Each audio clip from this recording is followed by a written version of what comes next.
Good morning. आज अपन 10th के first chapter पढ़ रहे थे, मानव स्वास्थ्य एवं भोजन। उसमें अपने 2 वीडियो आपको जो चैप्टर के बना दिए थे, 30वां वीडियो अपन बना रहे हैं और उससे आगे अपन शुरू करेंगे। सेकेंड वीडियो में लास्ट अपन ने पढ़ा था मोटापा या ओबेसिटी के बारे में पढ़े थे। ओबेसिटी के बारे में अपन पढ़ रहे थे, इसको भी थोड़ा सा हल्का सा रिवाइज करवा देता हूँ। देखो, मोटापा जो है कि शरीर पर आपके वसा, अत्यधिक वसा का जमाव होना क्या कहलाता है? मोटापा कहलाता है। और इसका अपन चेक कैसे करते हैं, मोटापा कैसे होता है? तो अपन ये पढ़ा था BMI, बॉडी मास इंडेक्स के द्वारा चेक किया जाता है। इसका मान जो होता है वो कि 25 किलोग्राम मीटर स्क्वायर और एक होता है वैल्यू 30 किलोग्राम मीटर स्क्वायर। मतलब 25 किलोग्राम या इससे थोड़ा सा ज़्यादा या 25 किलोग्राम है, इसका मतलब आप मोटापा की क्या है, पूर्व स्थिति में मोटापा स्टार्ट हो गया है। और उसके बाद 30 किलोग्राम मीटर स्क्वायर से ज़्यादा है या 30 किलोग्राम मीटर से और 25 के बीच में है, तो इसका मतलब आप मोटापा से ग्रसित हो। मोटापा का मतलब हो गया कि शरीर में जो वजन होता है वो अपने लंबाई के अनुसार होता है। ठीक है, जब ये लंबाई के अनुसार जो वेट है वो ज़्यादा बढ़ जाता है तो वो अपने क्या हो जाता है, उसे अपन मोटापा कहते हैं, जो बहुत सी बीमारियों का कारण है। इसके मैंने पूरा आपको कैलकुलेशन करके बताया था कि एग्जाम्पल के द्वारा समझाया भी था। उसके बाद कि मोटापा से होने वाले रोग कौन से, देखो मोटापा से एक तो हार्ट अटैक सबसे मेन है, शुगर है जिसे बोलते हैं, मधुमेह है, आपकी अस्थियाँ कमज़ोर हो जाती है, कैंसर संबंधी बीमारी हो जाती है, रात्रि में निंद्रा समय जो आपके आवाज़ आती है, श्वसन संबंधी बीमारियाँ हो जाती है, या मोटापा से होने वाली बीमारियाँ। अब मोटापा होता क्यों है, क्या कारण है कि मोटापा, या अपन कह सकते हैं जो शरीर में वसा का जमा हो जाता है। तो इसमें देखो पहला कारण तो ये है कि आप जो है ऊर्जा का उपयोग कर रहे हैं, जो भोजन कर रहे हैं उतनी ऊर्जा आप खर्च नहीं कर रहे हैं, पहला पॉइंट तो ये है। या ऊर्जा की अनियमितताएं हैं, ज़्यादा उपयोग कर रहे हैं, खर्च बहुत कम कर रहे हैं। ठीक है, दूसरा चीज़ आप व्यायाम नहीं करते हैं, प्राणायाम नहीं करते हैं, योग नहीं करते हैं, या बहुत ही कम शारीरिक श्रम करते हैं, श्रमहीन कार्य करते हैं। ठीक है, और जो है आप कृत्रिम भोजन, जैसे बाहर की चीज़ें, डिब्बाबंद चीज़ें हैं, पैकिंग चीज़ें हैं, ब्रेड है, बर्गर, पिज़्ज़ा, सैंडविच, ये जो बेकरी फूड्स है ये खाते हैं, जंक फूड्स खाते हैं, ऑयली चीज़ें ज़्यादा खाते हैं, तली भुनी चीज़ें ज़्यादा खाते हैं, आपके भोजन में घी तेल की मात्रा ज़्यादा है, ये सभी आपके जो है मोटापा बढ़ाने में योगदान देते हैं। और आपका जो आप खाना खाने के बाद घूमते नहीं हैं, सो जाते हैं, ये सभी चीज़ें आपकी जो क्रियाकलाप है ये आपके मोटापा के लिए जिम्मेदार होते हैं। दूसरी चीज़ क्या है कि मोटापा में एक और महत्वपूर्ण पॉइंट अपने पढ़ा था कि तो थायराइड की क्रिया है, ग्रंथि, वो भी आपके महत्वपूर्ण योगदान देती है। जैसे जब थायराइड ग्रंथि के आपके द्वारा थायराइड ग्रंथि के द्वारा स्रावित होने वाले थायरोक्सिन हार्मोन होता है, उसकी मात्रा कम हो जाती है, तो भी क्या हो जाता है, मोटापा हो जाता है। इसे क्या कहा जाता है, हाइपोथायराइडिज्म कहा जाता है।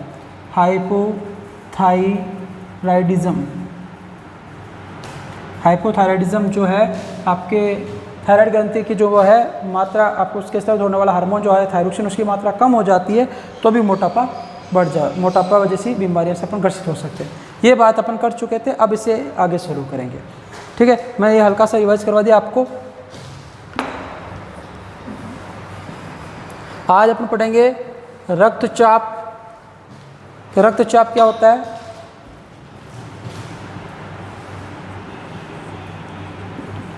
रक्तचाप या इसको बोलते हैं ब्लड प्रेशर, इंग्लिश में अपन शॉर्ट में बोलेंगे इसको BP। सुना होगा BP नाम तो रक्तचाप क्या होता है? पहली बात तो आपके रक्तचाप, रक्तदाब क्या होता है कि रक्त जो है आपको पता शरीर में अपने बहने वाला मुख्य पदार्थ है। आंतरिक जो भी क्रिया होती है, जो भी भोजन है, ऑक्सीजन, सभी आपके रक्त के द्वारा ही शरीर में उसके रक्त एक माध्यम का कार्य करता है। तो रक्त आपको पता है शुद्ध रक्त धमनी ले जाती है, अशुद्ध उधिर जो होती है वो सिरा लेके जाती है, आपके 9th क्लास में पढ़ा हुआ है। तो रक्त क्या करता है, अपने शरीर की वाहिनियों में बहता है, रक्त वाहिनियों में बहता है। तो जब रक्त वाहिनियों में बहता है तो रक्त क्या करता है, वाहिनियों पर दाब डालता है, एक प्रेशर उत्पन्न करता है, उसे क्या कहते हैं, रक्तचाप या ब्लड प्रेशर कहा जाता है। तो परिभाषा क्या हो गई कि रक्त द्वारा रक्त की वाहिनियों में डाला गया दाब क्या कहलाएगा, रक्तचाप या रक्तदाब कहलाएगा। और आपको पता है जो हृदय से रुधिर सभी अंगों तक ले जाने का कार्य किसका है, धमनी का है। तो रक्तचाप का या रक्तदाब का या BP का जो सही मान है कितना होना चाहिए, तो होता है 120 से 80, ये वैल्यू सही है। यदि आप 80 से 120 लिखते हैं, ऑब्जेक्टिव क्वेश्चन आ जाता है, दोनों में से आप ये सही कर देते हैं तो ये गलत होगा, क्योंकि अपन पहले पढ़ेंगे सिस्टोलिक और डायस्टोलिक। देखो सिस्टोलिक और डायस्टोलिक क्या होता है उसकी चर्चा करेंगे। सिस्टोलिक और डायस्टोलिक, डायस्टोलिक। सिस्टोलिक का मतलब शेष से संकुचन, कि जब हृदय के अंदर संकुचन होगा और हृदय के द्वारा रुधिर धमनियों की सहायता से शरीर के सभी भागों में पहुंचता है तो उसे क्या बोलते हैं, सिस्टोलिक कहा जाता है। और इसका मान कितना होता है, 120। तो ये ऊपर वाला जो मान है 120, ये किसको रिप्रेजेंट कर रहा है, सिस्टोलिक को रिप्रेजेंट कर रहा है। कि मैं कहने का मतलब सिस्टोलिक मतलब जब हृदय की मांसपेशियों में हृदय के अंदर संकुचन होता है, तो हृदय में संकुचन होता है तो धमनी के साथ शरीर के सभी अंगों तक क्या होता है, रुधिर पहुंचता है, उसका मान उसे क्या कहते हैं, सिस्टोलिक। और ये 80 जो है किसका मान है, डायस्टोलिक का मान है।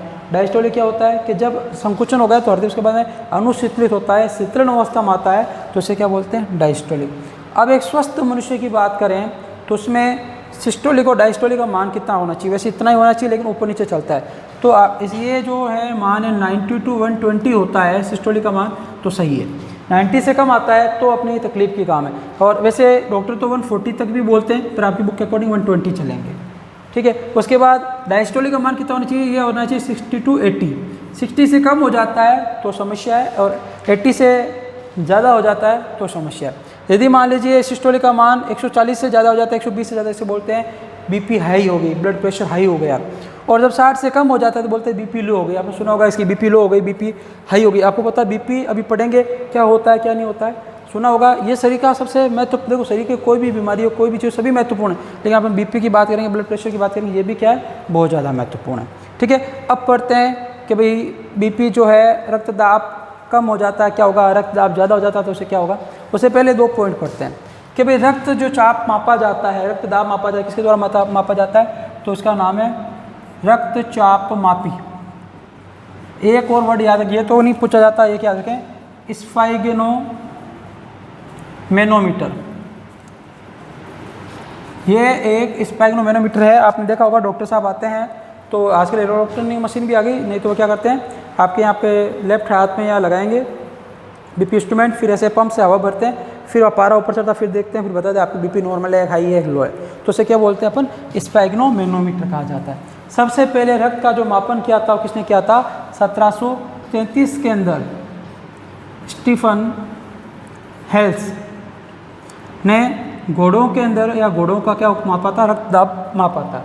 उसके बाद इसके 250 वर्ष बाद में, याद करने का तरीका 1983, ठीक है, मैं कापलन, ये वैज्ञानिक होते हैं कापलन, इन्होंने क्या किया था, रक्तदाब को परिभाषित किया था, रक्तचाप को परिभाषित किया था। तो दोनों वैज्ञानिकों के नाम स्फाइग्नोमेनोमीटर, ध्यान रखेंगे। रक्तदाब क्या होता है, रक्तचाप, कि भाई रक्त का रक्तवाहिनियों में एक दाब लगता है, कि रक्त के द्वारा रक्तवाहिनियों में एक दाब लगाया जाता है, जो रक्त बहता है तो एक दाब उत्पन्न करता है। जैसे मान लीजिए आप ट्रक निकल रही है, आप रोड से अपन पास में, अपन को भी महसूस होता है, एकदम दाब लगता है। तो इसी प्रकार रक्त जब क्या करेगा, रक्तवाहिनियों में बहेगा तो क्या करेगा, दाब उत्पन्न करता है, उसे क्या कहते हैं, रक्तचाप कहते हैं। उसी दाब को मापा जाता है। और सिस्टोलिक डायस्टोलिक, सिस्टोलिक 120 संकुचन, हृदय में संकुचन होता है तब, और 80 जो है आपके क्या है, डायस्टोलिक मान जब आपके हृदय क्या होता है, अनुशीतलित या शांत अवस्था में होता है। अब पढ़ेंगे अपन कि ब्लड प्रेशर, ये तो स्थिति हो गई, क्या होता है अब ब्लड प्रेशर, जब बीपी कम हो जाती है तो क्या होगा, और बीपी हाई होती है तो क्या कारण है, उसका क्या प्रभाव पड़ता है, उसकी बात करेंगे। ये देखो आपके दैनिक जीवन में काम आएगा चीज़, इसलिए ज़रूर ध्यान रखें, ठीक है। और अब 1 साल तो पढ़ना ही है, 10th में पास होना है तो नॉलेज में भी काम आ रहा है आपके, एक जनरल नॉलेज, एक एग्जाम नॉलेज के अकॉर्डिंग भी महत्वपूर्ण, इसलिए थोड़ा ध्यान से देखें। पहले अपन बात करते हैं बीपी लो या रक्तदाब, रक्तचाप का कम होना। देखो क्या होता है, बीपी लो का मतलब होता है जब अपने शरीर में ब्लड प्रेशर का मान जो है 60 से 80 जो होता है, उससे भी 60 से भी कम हो जाए तो इसे क्या बोलेंगे, बीपी लो होगा। अब बीपी लो होगा मतलब रक्त का प्रवाह भी क्या होगा, कम होगा। और रक्त का प्रवाह जब अपने शरीर में क्या होगा, कम होगा, ठीक है, तो क्या होगा, शरीर के सभी अंगों तक रक्त नहीं पहुंचेगा। मैंने आपको बताया था शरीर में रक्त जो होता है सबसे महत्वपूर्ण घटक होता है। ऑक्सीजन भी रक्त में मिलती है, आप जो भोजन करते हो ग्लूकोज भी रक्त में मिलता है, विटामिन, सभी चीज़ें रक्त में मिलती है, और रक्त ही क्या करता है, सभी अंगों तक पहुँचाता है। अब रक्त का प्रेशर कम हो गया, रक्त कम जा रहा है तो ऑक्सीजन कम जाएगी, हीमोग्लोबिन कम हो गया, और आपके भोज्य पदार्थ है, जो पौष्टिक पदार्थ वो भी कम हो गए, तो शरीर के सभी अंगों तक प्रॉपर मात्रा में ऊर्जा, ऑक्सीजन, रक्त नहीं जा पाएगा।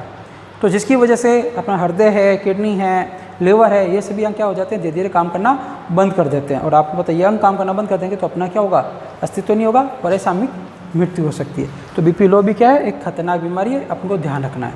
फिर दूसरी चीज़ आती है बीपी हाई। तो बीपी हाई क्या होता है, देखिए इसमें बीपी हाई होने का कारण क्या है? बीपी हाई का मतलब जब बीपी मतलब आपके सिस्टोलिक का मान 120 है, वो 130 140 से ज़्यादा हो जाता है, लोगों को 240 220 इतनी ज़्यादा बढ़ जाती है, 140 से ज़्यादा होता है उसे बीपी हाई बोलते हैं। कारण क्या है? क्रोध है, ईर्ष्या है, चिंता है, किसी और कोई मान लीजिए किसी से द्वेष हो गया, ठीक है, किसी पर मतलब ये सभी महत्वपूर्ण कारक है बीपी हाई होने का। ज़्यादा टेंशन ले लिया, झगड़ा कर लिया, गुस्सा कर लिया, ये सभी पॉइंट है। इसके अलावा जैसे आप बहुत ज़्यादा ऑयली चीज़ें खाते हैं, या फिर आप बहुत ज़्यादा जैसे व्यायाम बिल्कुल भी नहीं करते, भोजन करके सो जाते हैं, या फिर घी तेल की चीज़ें ज़्यादा खाते हैं, मैदे से बनी चीज़ें ज़्यादा खाते हैं, जंक फूड ज़्यादा खाते हैं, ये सभी कारण बीपी हाई के होते हैं। तो अब बीपी हाई हो गया, इसको कंट्रोल कैसे किया जाएगा, रोका कैसे जाएगा? तो पहला आपको पोटेशियम युक्त भोजन करना चाहिए, जिसमें पोटेशियम की मात्रा ज़्यादा हो वो आपको भोजन करना चाहिए। दूसरा, अपने शरीर में कैल्शियम व मैग्नीशियम आयन का कंट्रोल होना चाहिए। कैल्शियम और मैग्नीशियम आयन का कंट्रोल होगा तो बीपी क्या होती है? आपके कंट्रोल रहती है। इसके अलावा मैंने अभी जो बात बताई, अपन को घी तेल की चीज़ें नहीं खानी है, आपको मैदे से बनी हुई चीज़ें नहीं खानी है, बाकी जो कृत्रिम फूड है वो नहीं खाने हैं, जंक फूड्स नहीं खाने हैं, आपको पौष्टिक चीज़ें खानी हैं, ठीक है। इसके अलावा जो आपको है रोज़ खाना खाने के बाद 30 मिनट आपको क्या करना चाहिए? रात को नहाते वॉक करना चाहिए, घूमना चाहिए। सुबह 30 मिनट, सुबह जल्दी उठने के बाद 30 मिनट आपको जल्दी क्या करना चाहिए? फास्ट वॉकिंग करनी चाहिए। इसके अलावा व्यायाम करना चाहिए, आपको प्राणायाम करना चाहिए, योग करना चाहिए और शारीरिक श्रम करना चाहिए, ताकि आपके शरीर में जो भोजन जिससे ऊर्जा बनी उतनी ऊर्जा खर्च हो जाए। तो ब्लड प्रेशर लो में तो रक्त का दाब जो है शरीर के अंगों तक नहीं पहुंचता है, सभी हम काम करना बंद कर देते हैं। और बीपी हाई का आपने पढ़ लिया, बीपी हाई होता है तो क्या होता है? सबसे ज़्यादा नुकसान किसको होता है? मस्तिष्क और किडनी को होता है, इस चीज़ का ध्यान रखें। बीपी हाई होता है तो क्या होगा? मस्तिष्क में क्लॉट बन जाते हैं, और क्लॉट बनने के बाद मस्तिष्क क्या करता है? ऑर्डर नहीं दे पाता है, और आदमी एक प्रकार से कुछ भी नहीं कर पाता, उसके कंट्रोल में नहीं होता, कोई ज़्यादा बोलेगा बोलता रह जाएगा, चुप ही रहेगा, ऐसी कंडीशन हो जाती है। तो अपने ये ज़रूरी है, इनका ध्यान रखना पड़ता है, छोटी छोटी चीज़ें, लेकिन शरीर के लिए बहुत महत्वपूर्ण है। तो ये ब्लड प्रेशर का हो गया। अब अपन बात करते हैं आगे महत्वपूर्ण पॉइंट, नशीले पदार्थ। कि नशीले पदार्थ क्या होते हैं? कि भाई नशीले पदार्थों में जैसे आप गुटखा है, तंबाकू है, अफीम है, एथिल अल्कोहल दारू बोलते हैं वो है, ये सभी नशीले पदार्थ हैं। अब इसमें से कोई ना कोई तो इंसान है वो किसी ना किसी प्रकार का नशा करता ही है। तो नशीले पदार्थ क्या होते हैं, किस लिए उपयोग में लिए जाते हैं? कि भाई जैसे कोई खा रहा है, अपन उससे पूछेंगे भाई आप क्या करो? कि मैं तो ये खा रहा हूँ। कैसा होता है कि खा के चेक कर, तो अपन बोलते हैं नहीं मैं नहीं खाता। अरे खा के देख, बहुत अच्छी चीज़ है। तो धीरे धीरे अपन कोई भी काम शुरू करते हैं तो एक ऐसे अपने क्षणिक सुख के लिए करते हैं, क्या कैसा लगता है चेक कर तो देखते हैं, लेकिन धीरे धीरे फिर वो अपनी आदत पड़ जाती है, और आदत पड़ने के बाद अपन को नुकसान पहुँचाते हैं। तो अपन अलग अलग प्रकार के नशीले पदार्थ जो है उसके बारे में पढ़ेंगे, और किससे कितना नुकसान होता है उसकी चर्चा करेंगे। तो नशीले पदार्थ में सबसे पहले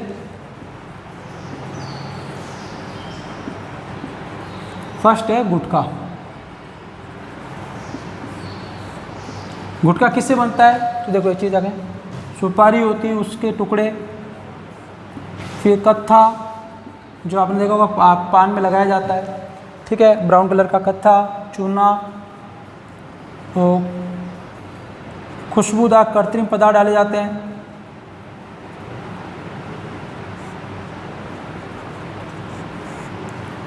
और कुछ में तंबाकू भी डाला जाता है। ये सभी पदार्थों से मिलकर क्या होता है? और धातु के वर्क भी डाले जाते हैं, धातु के वर्क, ये सभी डाल के क्या किया जाता है? गुटखा तैयार किया जाता है, ठीक है। और दूसरी चीज़, गुटखा क्या होता है आपको पता, पाउच पैकिंग में आता है, तो इसकी वजह से हर गांव में छोटे जो ढाणियाँ हैं, गलियों में, सभी जगह गुटखा मिल जाएगा आपको, ठीक है। मैं नाम बताने की आवश्यकता नहीं, आप जानते हैं कौन कौन से गुटखे मार्केट में बिकते हैं, किसकी सबसे ज़्यादा डिमांड है। उसके बाद में कि जो गुटखा है वो बच्चे, बुजुर्ग, महिलाएँ सभी खाते हैं। अब इसका नुकसान क्या है गुटखा खाने का? तो पहली चीज़, इससे कौन सी बीमारी होती है? तो इससे एक बीमारी होती है, एग्जाम के हिसाब से ध्यान रखना, महत्वपूर्ण है, उसका नाम है सब म्यूकस फाइब्रोसिस।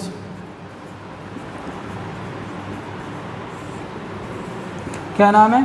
सब म्यूकस फाइब्रोसिस।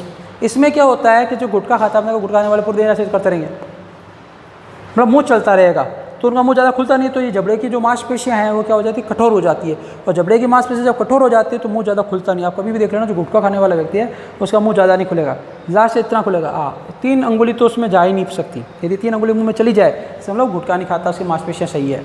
तो मांसपेशियाँ खाने से क्या होते हैं, जब आपके मुँह के जबड़े जो हैं, यहाँ की जो मांसपेशियाँ हैं वो क्या हो जाती है? कठोर हो जाती है, वो मुँह खुलता नहीं। इसे क्या कहते हैं? सब म्यूकस फाइब्रोसिस रोग कहा जाता है। और इसके अलावा मुंह का कैंसर होने के चांसेस रहते हैं, और भी प्रकार फेफड़ों का कैंसर वो भी होने के चांसेस रहते हैं। ठीक है। तो ये सभी कारण हैं आपके जो गुटखा है किससे बना हुआ होता है, कौन सा रोग होता है और क्या नुकसान है। उसके बाद दूसरा आता है आपके तंबाकू। दूसरा नशीले पदार्थ में आता है तंबाकू। तंबाकू जो है वो आपके, इसका वैज्ञानिक नाम है, किस पौधे से प्राप्त होता है, तो निकोटियाना टोबेकम। कि निकोटियाना जो टोबेकम है इसके पादपों से ये प्राप्त होता है। इस तंबाकू का वैज्ञानिक नाम जरूर याद रखेंगे, ये महत्वपूर्ण एग्जाम के हिसाब से 1 नंबर क्वेश्चन बन सकता है। और इसमें कौन सा एल्केलॉइड, एल्केलॉइड मतलब एक रासायनिक पदार्थ पाया जाता है। ये एल्केलॉइड जो होता है उसका नाम है आपके, इसमें पाया जाता है निकोटीन। जैसे आप कोई भी पदार्थ का नशा करते हैं तो उसमें कोई ना कोई एल्केलॉइड्स होता है जिसकी आपके शरीर को आदत लग जाती है और आप चाह कर भी उसको नहीं छोड़ सकते, बहुत मुश्किल काम है। छोड़ तो सकते हैं लेकिन मुश्किल काम है। और ये निकोटीन टोबैको में तंबाकू कौन से कुल का पौधा है, सोलेनेसी, याद रखेंगे, सोलेनेसी कुल का पादप है। पूछा जा सकता है कि तो 1 नंबर का क्वेश्चन किसी भी प्रकार का बन सकता है, तो ये दोनों पॉइंट महत्वपूर्ण है। और ये निकोटीन जो तंबाकू है पादप की पत्तियों से प्राप्त होता है। और एक पादप की पत्ती में कितना निकोटीन हो सकता है, 1 से 8% क्या हो सकता है, निकोटीन हो सकता है। तो सभी जो पॉइंट अभी बोले हैं निकोटीन, तंबाकू का वैज्ञानिक हम निकोटियाना टोबेकम, कौन सा एल्केलॉइड, निकोटीन, कौन से कुल से मिलता है, सोलेनेसी कुल, कितना % आपके इसमें एल्केलॉइड्स पाया जाता है, 1 से 8% क्या पाया जाता है, एल्केलॉइड्स पाया जाता है किसके अंदर, तंबाकू के अंदर। अब तंबाकू का उपयोग कैसे करते हैं, तो तंबाकू उपयोग लोग जैसे गुटखे में करते हैं, गुटखा खाते हैं उसमें तंबाकू होता है। इसके अलावा मार्केट के अंदर बहुत सी चीज़ें आती है। इसके अलावा कुछ लोग जो होते हैं सूंघने में प्रयोग करते हैं तंबाकू, जैसे गाँव में लेडीज़ होती है वो सूंघती रहती है, इसे बॉक्स आते हैं ब्लैक कलर का आता है तंबाकू। इसके अलावा कुछ लोग दांतों के मंजन के रूप में आप किसका प्रयोग करते हैं, तंबाकू का, ठीक है। और इसके अलावा जैसे अपन कुछ लोगों को आपने देखा होगा बीड़ी सिगरेट गुटखा, आपकी बीड़ी सिगरेट है, और इसके अलावा चिलम है, हुक्का है, ठीक है, आप तंबाकू है, खैनी है, शंकर साहब, बहुत सारे नाम हैं, बहुत से प्रोडक्ट मार्केट में आते हैं, मिराज इराज जो भी है, ये तंबाकू से मिलकर बना हुआ। तंबाकू में एल्केलॉइड्स होता है जिसकी वजह से इनकी आदत पड़ जाती है। अब इसका नुकसान क्या है, दुष्प्रभाव क्या है, तो पहला दुष्प्रभाव ये है कि तंबाकू का जो भी सेवन करता है, तंबाकू को जो मुँह से चबाता है या तंबाकू को जो भी सेवन करता है, उन्हें मुँह का कैंसर सबसे ज़्यादा होता है। मुंह का कैंसर हो जाता है, पूरे गाल फट जाते हैं, बाहर निकलने लग जाते हैं, दांत खराब हो जाते हैं। और इसके अलावा मुंह का कैंसर है, आपके गले का कैंसर है, फेफड़ों का कैंसर है, ये 3 कैंसर मुख्य रूप से होने के चांसेस ज़्यादा रहते हैं। एक स्किन कैंसर है, ये भी होने के चांसेस ज़्यादा रहते हैं। और आपको पता होगा कैंसर का कोई इलाज नहीं है, लाइलाज बीमारी कैंसर में मरना, कैंसर और एड्स ऐसी बीमारियाँ जिसमें मरना ही फिक्स है, इंसान बच नहीं सकता। बस ये है थोड़ा उम्र बढ़ा सकता है, ट्रीटमेंट लेके थोड़ा ध्यान रखें, 1-2 साल वो ज़्यादा जी सकता है, बाकी चांसेस नहीं। इसके अलावा कि जो तंबाकू का सेवन करते हैं उनके क्या होता है, शरीर में रुधिर दाब जो धमनियाँ हैं ये मोटी हो जाती है, इसकी वजह से आपके ब्लड प्रेशर बढ़ जाता है, बीपी हाई रहने लग जाता है। अभी मैंने बताया था बीपी हाई रहने में क्या बीमारियाँ, मस्तिष्क और किडनी सबसे ज़्यादा खराब होते हैं। ये दोनों में से एक भी खराब हो गया तो आपको मरना ही पड़ेगा, कोई सोल्यूशन नहीं है। तो रक्त दाब क्या होता है, बहुत ज़्यादा होता है। जैसे जो लेडीज़ तंबाकू सूंघती है या जो भी तंबाकू होता है उनका ब्लड प्रेशर हाई रहेगा, यानी ये तो खाने के बाद हो जाएगा। इसके अलावा तो मान लीजिए कोई लेडीज़ है जो गर्भ अवस्था है या वो प्रेग्नेंट है और वो मान लीजिए तंबाकू का सेवन करती है तो उसके बच्चा जो माँ के घर में भ्रूण है, बच्चा है, उस पर भी बुरा असर पड़ता है। इसके अलावा जो है जो आपके बीड़ी सिगरेट पीते हैं उनके पास को बीड़ी सिगरेट पीते हैं तो उससे धुआं निकलता है, उस धुएं में कार्बन मोनोऑक्साइड होता है, जानते हैं कार्बन मोनोऑक्साइड होता है। ये क्या करती है, आपके रक्त के साथ क्रिया करके ऑक्सीजन की मात्रा को कम करती है, खुद जुड़ जाती है। और ऑक्सीजन की मात्रा कम होगी तो मैंने अभी आपको बताया था, ऑक्सीजन की मात्रा कम हो रक्त में, चाहे आपके भोज्य पदार्थों की मात्रा कम हो या रक्त कम हो, तो शरीर के अंगों तक प्रॉपर मात्रा में ऊर्जा नहीं जाएगी और शरीर के अंग काम नहीं करेंगे। जैसे खांसी है, ये भी बढ़ जाते हैं। इसके अलावा क्योंकि मान लीजिए वो बीड़ी सिगरेट पी रहा है, आप कुछ भी नहीं कर रहा, पास में बैठे हैं, तो भी आपके लिए नुकसान है क्योंकि वो कार्बन मोनोऑक्साइड का धुआं आपके शरीर में भी जा रहा है, ठीक है। इसलिए इनके पास भी नहीं बैठना है, दूर रहना है। दूसरी चीज़ क्या है कि भारत के अंदर कम से कम 60 लाख लोग जो है वो आपके नशीले तंबाकू के सेवन से, नशीले पदार्थ के सेवन से हर साल मर जाते हैं, जिसमें 50 लाख तो डायरेक्ट इनसे मरते हैं, 10 लाख इनकी वजह से अदर बीमारी हो जाती है, उसकी वजह से मर जाते हैं। तो इसलिए इस चीज़ का ध्यान रखें। और सर आपने देखा कहीं भी जाएंगे, जो सार्वजनिक क्षेत्र वहाँ पर कानून बना हुआ है कि धूम्रपान निषेध, धूम्रपान नहीं करना है, बीड़ी सिगरेट नहीं पीना है। बड़ी बड़ी जो मल्टीपल सिटियाँ होती है वहाँ पे इनके सिग्नल लगे, जैसे वो बीड़ी सिगरेट पीता धुआं निकलता है, उससे सिग्नल अलार्म ऑन हो जाता है। तो ये सभी है, लेकिन आपको खुद को इस चीज़ का ध्यान रखना है। आप इसी उम्र में हैं जहाँ ये गलतियाँ करते हैं इंसान, क्योंकि आप किशोर अवस्था की उम्र की ओर बढ़ रहे हैं जिसमें हर चीज़ को करके सीखने का प्रयास बहुत ज़्यादा रहता है। तो इसलिए आप इन चीज़ों से दूर हैं। इसलिए चैप्टर आपके लगाया गया है कि भाई आपको समझाया जा रहा है क्या नुकसान हो सकता है। अब आप सोचेंगे मेरे घर पे कोई 10 साल से खा रहा है, होगा उसको प्रॉब्लम होगी, लेकिन बाद में जब भी होगी तो जीवन क्या है, आपको बिना समय असामयिक आपको मरना पड़ेगा, ठीक है। इन चीज़ों से दूर है। अगला अपन तीसरा जो है नशीले पदार्थ में पढ़ते हैं एथिल एल्कोहल, जिसे आप बोलते हैं दारू।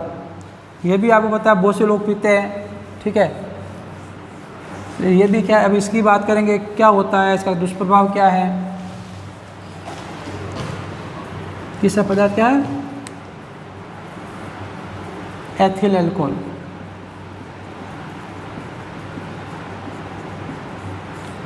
देखो एथिल एल्कोहल या एल्कोहल एक ही बात है। तो एल्कोहल में क्या होता है, मुख्य घटक क्या होता है, C2H5OH, फॉर्मूला याद रखेंगे, इसे बोलते हैं एथिल एल्कोहल, ठीक है। तो एथिल एल्कोहल जो होता है, इसमें सबसे ज़्यादा आप कोई भी प्रकार का दारू ब्रांड ले लीजिए, एल्कोहल ले लीजिए, उसमें इसी का यही कंटेंट पाया जाता है मुख्य रूप से। अब इसकी परसेंटेज अलग हो सकती है, किसी में 10%, किसी में 20%, किसी में 30%, तो उस हिसाब से उसका नशा रहता है। तो ये एथिल एल्कोहल जो होता है, ये दारू बोलते हैं अपन सिंपल लैंग्वेज में। अब इसके दुष्प्रभाव क्या है, तो इसका पहला दुष्प्रभाव तो ये है कि भाई एथिल एल्कोहल जो होता है, जब इसका अधिक मात्रा में सेवन किया जाता है तो ये क्या होता है, आपके कहाँ चला जाता है, यकृत में, लीवर में। और लीवर क्या करता है, इस एथिल एल्कोहल को किस में बदल देगा, एसीटीएल्डिहाइड में बदल देगा। किस में बदल देगा,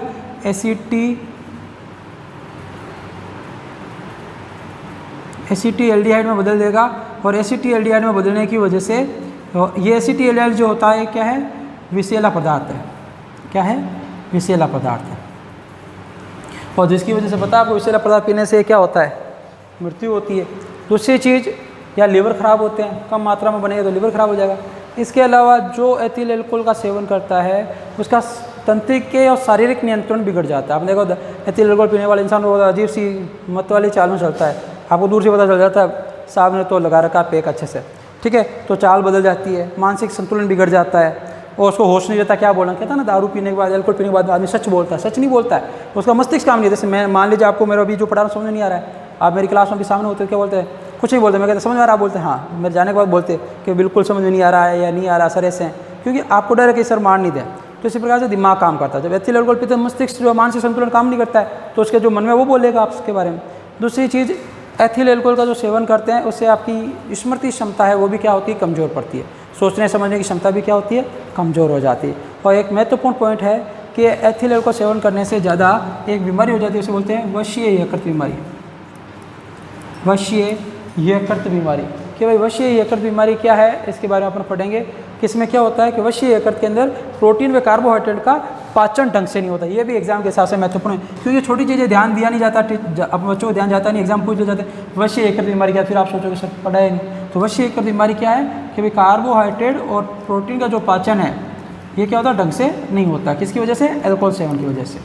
उसके बाद में एक महत्वपूर्ण चीज़ और आती है कि भाई एल्कोहल पीने से आपको पता है व्यक्ति जो होता है उसका सामाजिक प्रतिष्ठा है वो खत्म हो जाती है। क्योंकि मान लीजिए घर पे कोई मेहमान बैठे हैं, कोई दोस्त बैठे हैं, वो एल्कोहल पी गया, उसको होश नहीं रहेगा, घर में झगड़े होंगे, ठीक है। और फिर आर्थिक स्थिति भी खराब होती है, क्योंकि उसको कम जॉब करे या नहीं करे पैसा ही नहीं है, लेकिन उसको तो रोज़ जाना है। फिर घर में क्या होगा, तंगी होगी, तो फिर क्या होगा, झगड़ा होगा, तो उसकी समाज में प्रतिष्ठा कम हो जाती है, आर्थिक स्थिति कम हो जाती है। फिर धीरे धीरे ज़्यादा आदत पड़ने में चोरी चकारी वाला काम बढ़ जाता है। ये सभी घटनाएँ क्या है, नशीले पदार्थों की वजह से। तो नशीला पदार्थ ये हो गया एथिल एल्कोहल। अगला नशीला पदार्थ पढ़ते हैं अपन अफीम, ठीक है। अफीम की बात करते हैं, अफीम आज लास्ट पढ़ेंगे, बाकी चैप्टर कल पूरा हो जाएगा, कल 10-15 मिनट का रहेगा। उसके बाद एक बार फास्टली तो आपको मैं ये चैप्टर रिवाइज करा दूंगा। तो आप कोशिश करें आज तक ये जो ये क्लास ज़रूर देख लें, ठीक है। अगला आपके अफीम।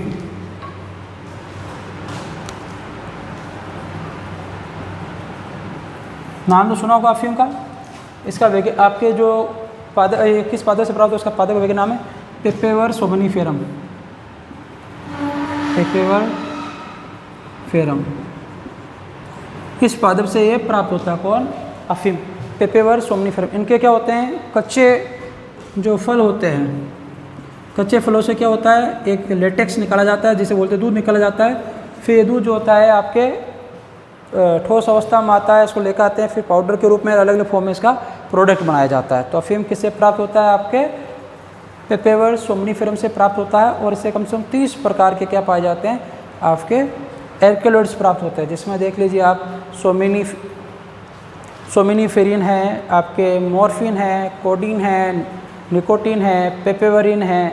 ये सभी मुख्य रूप से क्या पाए जाते हैं, इसमें एल्केलॉइड्स पाए जाते हैं। वापस बोल देता हूँ, सोमिनीफेरिन आपके, दूसरा है मॉर्फिन, कोडीन, पेपेवेरिन, निकोटीन, ये सभी एल्केलॉइड्स इसमें पाए जाते हैं। 30 प्रकार होते हैं, अपने मेन नाम लिए।